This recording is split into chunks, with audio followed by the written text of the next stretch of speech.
মধ্যপ্রাচ্যে শান্তি ফেরাতে দীর্ঘ আলোচনা ও শর্ত চালাচালিতে সৃষ্ট উত্তেজনার অবসান ঘটল। যুক্তরাষ্ট্র ও ইরান যে কটি শর্তে চুক্তির সিদ্ধান্ত নিয়েছে তার মধ্যে অন্যতম গুরুত্বপূর্ণ ইস্যু হরমুজ প্রণালী। ৩০ দিনের মধ্যে মার্কিন অবরোধ তুলে নেওয়ার শর্তে টোল আদায় ছাড়াই তেল সরবরাহের জন্য বিশ্বের গুরুত্বপূর্ণ নৌরুটটি খুলে দিতে সম্মত ইরান।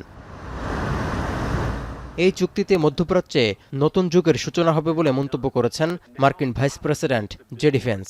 এছাড়া জ্বালানি তেলের দাম কমার মধ্য দিয়ে যুক্তরাষ্ট্রসহ গোটা বিশ্ব সুফল ভোগ করবে বলেও মনে করেন তিনি। If the Iranians comply with this deal, it is going to fundamentally transform the Middle East for the next 50 years. It's going to end the war.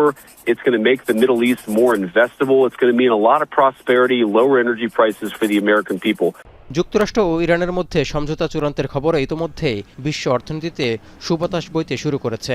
সোমবার সকালে 4% কমে বিশ্ববাজারে ব্যারেল প্রতি অপরিশোধিত জ্বালানি তেলের দাম দাঁড়িয়েছে $83।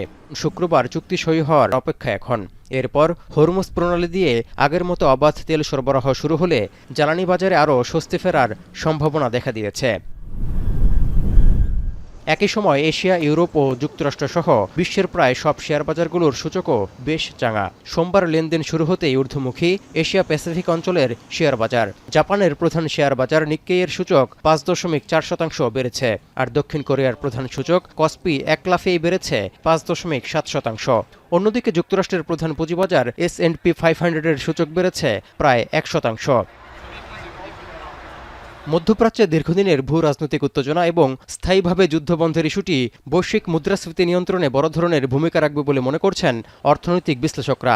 এতে করে বিশ্ব অর্থনীতি ফের ঘুরে দাঁড়াবে বলেও মনে করা হচ্ছে। তৌহিদুর রহমান, এখন বিশ্ব।